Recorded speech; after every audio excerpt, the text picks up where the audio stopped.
might sound like a eulogy, Your Honor. I'm still very much alive. Your Honor, kahapon niya, hindi ko nga siya kinukulit, di ba? Kahit may mga questions na doon na leading, hindi naman allowed yun sa direct examination eh. I respected her. You can end their counsel if Yeah, you respect her. Thank you. Thank you po.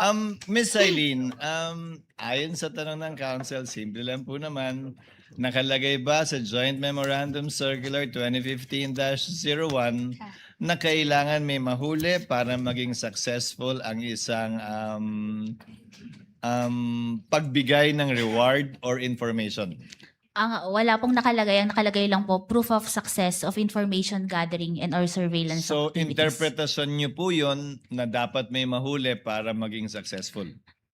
I base po yon sa aking professional judgment and based on the evaluation po ng documents na ito is based po sa joint circular. Pero hindi po yun nakalagay sa joint circular na maliwanag. Hindi po. Nakalagay lang po proof of Interpretasyon success. niyo na po yun.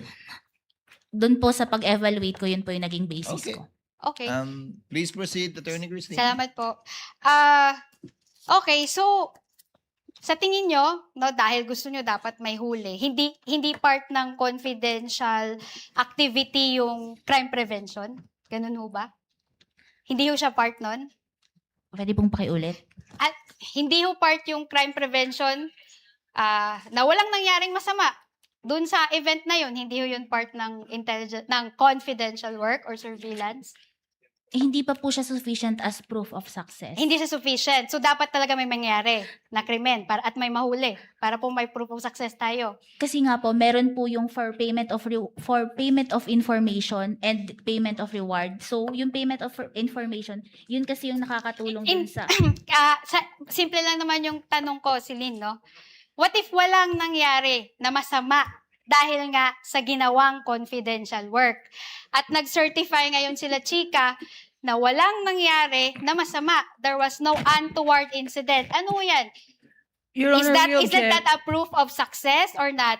What is the objection of counsel? The question is speculative, Your Honor. This is not based on what ifs. This is based on facts and documents submitted, not on the what ifs of counsel for respondent. It's Your not a Honor. what-if counsel because it was stated in the report that there was no untoward incident. Actually, that would have been one of the questions of the presiding officer as well later on.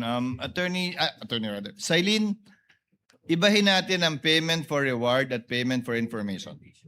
Ang payment for reward, yun ang hinahanapan mo ng success. Opo, tama po. Yung payment of information, hindi mo hinahanapan ng success yun. Hindi po. Tama po ba? Opo, tama po. So yung reward, kaya yung reward ang dinisallow at yung information, hindi mo dinisallow yung bayad na yun, di ba? Hindi po na-disallow yung purchase of information. So ang dinisallow mo lang ay yung payment of reward, for rewards rather. Opo, tama At yun po. ang hinahanapan mo ng success, hindi yung information. Hindi po. Magkaiba yun. Opo, magkaiba po yun. Okay. You may proceed, counsel. Okay. So, doon sa payment of success, no? Bilang requirement nyo na may dapat nahuli, no? So, ibig sabihin ho ba nun, dapat may mangyaring masama para may mahuli? Kasi po, gaya nga po nung kaninang Hindi, dinidifferentiate ko. sagutin nyo lang ho yung tanong ko. Simple lang naman yun, di ba? Kailangan may mahuli. So, ano ho ba yun? Dapat may mangyari hong masama para may mahuli? Yun mo, di ba po ang nakalagay doon sa probable threats is may may NPA. Ang hinahanap ko po kasing proof of success doon, yun nga po, kung may nahuli ba. Kasi yung pagkakaroon ng untoward incidents, pwede po yun kasing mag-fall sa purchase of information. Dahil sa purchase of information, nagkaroon ng, there were no untoward incidents. Yun po kasi yung parang pagkakaiba nila sa payment of rewards. Okay, so yun yung interpretasyon mo, no? So, bawal magbayad ng reward dahil nagkaroon ng tip na may information na may mga taong may gagawin na masama. Your Honor, Tapos, Your Honor, I'm on cross-examination. Tapos, Counsel to finish. napigilan natin kasi nga hindi tayo pumunta sa lugar na yon, hindi tayo nag-conduct ng event sa petsa na yon based on confidential information. So, walang untoward incident.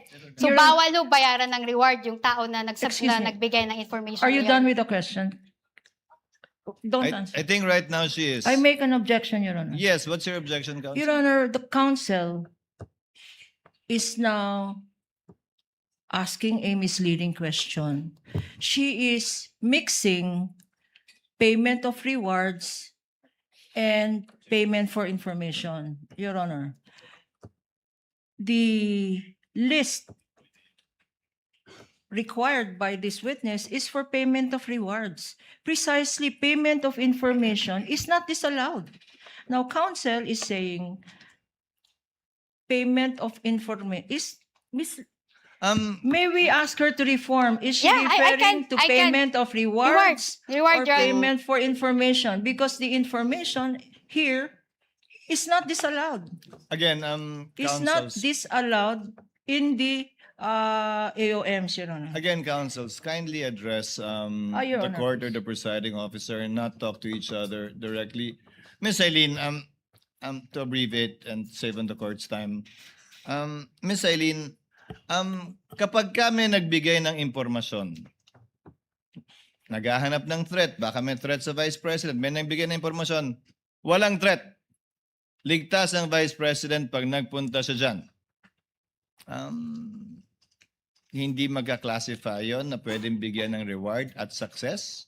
Hindi naman kailangan, di ba? Sanay tayo sa reward na nakatakip yung muka, di ba? Tinuro kung saan nagtatago yung akusado, tinuro kung saan nagtatago kung sino man. Eh di yun, reward. Pero wala bang reward kapag ka sinabing, okay, magpunta dyan. Walang problema. Wala kayong kailangan alalahanin. Is that information or can that also be reward? Magpo-fall po siya sa information.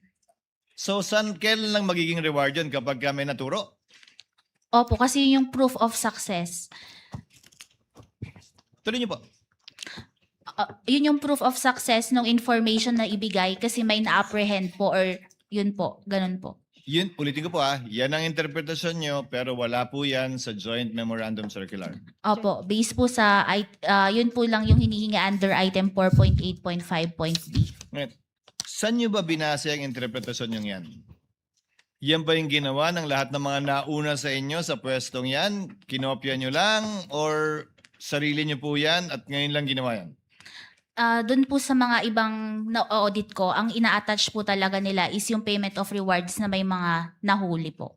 So lahat ng inaudit nyo nung nakaraan, for consistency's sake, merong nahuli o na-apprehend. May ganun pong mga naka-attach na mga dokumento. At tulad dun sa iba, kapag walang nahuli o na-apprehend sa reward, ine-AOM o dinidisala o sinususpend nyo Hinahanapan po namin ng proof of success. Opo.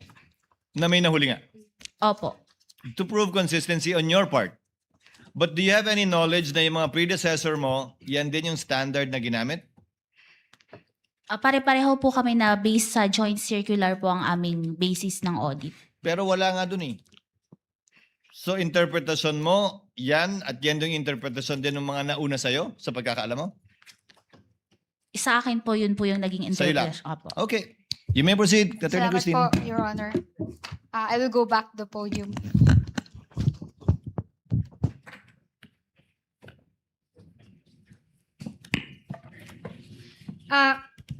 After nung na-evaluate niyo po yung mga responses po, no, ng OVP, and including the DepEd, of course, no, nag-issue po kayo, okay, sa OVP muna tayo, nag-issue po kayo ng notice of suspension.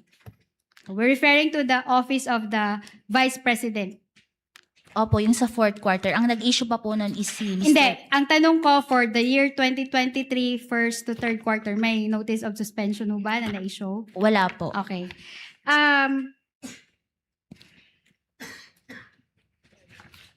Okay, punta tayo dun sa fourth quarter ng 2022. Sige, dun muna tayo. Balik tayo sa... Kasi hindi naman kayo yung nag-issue ng AOM dun sa fourth quarter po, di ba po? Nag 2022? Hindi po. Oo, sige. So, dun na tayo sa notice of suspension kasi naabutan nyo na ho yun, di ba po? Opo, tama po. Okay. So, dun sa fourth quarter ng 2022,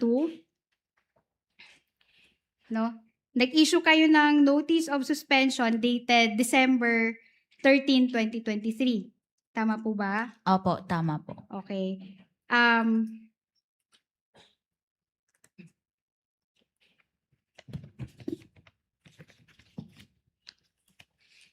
Pero sa 2023 wala kayong na-issue na notice of suspension. Opo, tama po. I'm going to direct you to the JC, section 3.2. Ralph, kindly give her a copy of the JC. 3.2, notice of suspension. Nakita nyo na ho? 3.2, nakita nyo ho? 3.20 Okay. po. So, sinasabi ho dyan, refers to a written notification to the head of agency and or accountant informing of the temporary disallowance in audit of CE. CE po ay confidential expenses. Opo, tama po. And or IE, which appear illegal, improper, irregular, unless satisfactorily explained or justified by the responsible officers or until requirements on matters raised in the course of audit are complied with. Tama po? Opo, tama po. Pero in the case of the first and to third quarters, wala ho kayong in-issue na notice of suspension. Tama ho? Wala pong notice of suspension. Therefore, the Vice President, Office of the Vice President, was not able to comment on any supposed finding of the COA. Walang opportunity ho na magbigay ng comment yung Office of the Vice President bago pa ho ma-issue yung notice of disallowance. Dumiretso po ito sa notice of disallowance. Mamaya ho, tatanungin ho kita. Doon muna tayo sa notice of suspension. So, walang naibigay na oportunidad para mag-comment ang Office of the Vice President to any notice of suspension na hindi naman na-serve. Wala pong notice of suspension na na-issue. Thank you. Salamat po. Now, sinabi mo rin kahapon na you dispense with the notice of suspension because there was a supposed violation of 6.1.1 of the JC. Yes Tama po, ho? tama po. Okay? Nasa JC ho ba, no, joint circular na pag may violation ng 6.1.1, didiretso ho kayo sa notice of disallowance? Under po kasi sa 3.19, nakalagay po doon na yung disallowance is written notification to the head of agency and or accountant informing and requiring the persons liable to restitute the amount kasi nga po nakalagay dito as a result of illegal, irregular, and improper disbursement or expenditure of such funds. So, naiintindihan po kita, Celine, no? Ang tanong ko ho, nasa joint circular ba ho, na pag may violation ng 6.1.1, ay didiretso ho kayo sa notice of disallowance. Nasa JC ho yan? Kasi nga po, yung Sagutin nyo lang ho yung tanong ko, nandun ho ba o wala? pwede pong pakiulit yung tanong. Sige. Nasa joint circular ho ba na pag may violation ng 6.1.1, dediretso na kayo sa notice of disallowance. Hindi nyo na kailangan mag-issue ng notice of suspension. Opo, kasi irregular na po yung... Hindi po. Ito po, yung tinatanong ko po ay mismong yung provision na yung sinasabi ho ba niya, you can directly issue notice of disallowance without... Your Honor, this is asked and answered. Asked and answered. That is your answer, Counsel. It's not in the memorandum circular, Silene, right? Meron po, ang notice of disallowance po kasi ini-issue siya pag irregular na po yung paggamit nung pondo po. So, Tama po kayo, pero walang nakalagay na pwede kang dumiretso doon kapag kung ano man. opo, basta nakalagay lang po na ini-issue ang ND pag irregular. Pag kung sa pananaw mo, irregular na. Opo. You may proceed, Counsel. Okay. Salamat po, Your Honor. Now, punta tayo dun sa first and second notices of disallowance, no? I will refer to the first ND. I refer to the first ND. When I say first ND, that refers to the fourth quarter of 2022, no? So, yung second ND naman, that refers to the first to third quarter of 2023. Okay? Para hindi tayo malito. And for the guidance of the Honorable court. Now, ang sinabi ho niyong basis po sa audit ng ICFA, sa audit niyo po ng confidential funds ng Vice President at ng DepEd ay syempre yung joint circular ho, di ba po? Opo. Okay. So, pag may audit ho ng confidential funds, okay, do you agree with me na dalawa lang naman yung outcomes nun, di ba? Allowance or disallowance of a confidential expense, whether full or partial allowance or disallowance. Yung disallowance po. Pwedeng whole or in part. Okay, so tama yon, no? Pwedeng dalawa yung magiging resulta niya, allowance or disallowance in full or in part. Okay. Now, and if a confidential expense is disallowed, no? It is because, in your own opinion, the agency did not fully comply with the documentary requirements of the joint circular. Opo, hindi siya compliant with the joint circular. Okay, sige, salamat to. And as someone who is familiar with the COA rules, ito po ay masasagot nyo bilang auditor at bilang familiar po kayo sa COA rules. Sa tingin nyo ba ang joint circular is a penal law? Your Honor, please, Mr. Presiding Officer, we object to the question. If she knows, overruled, if she knows, if she doesn't, Ah, she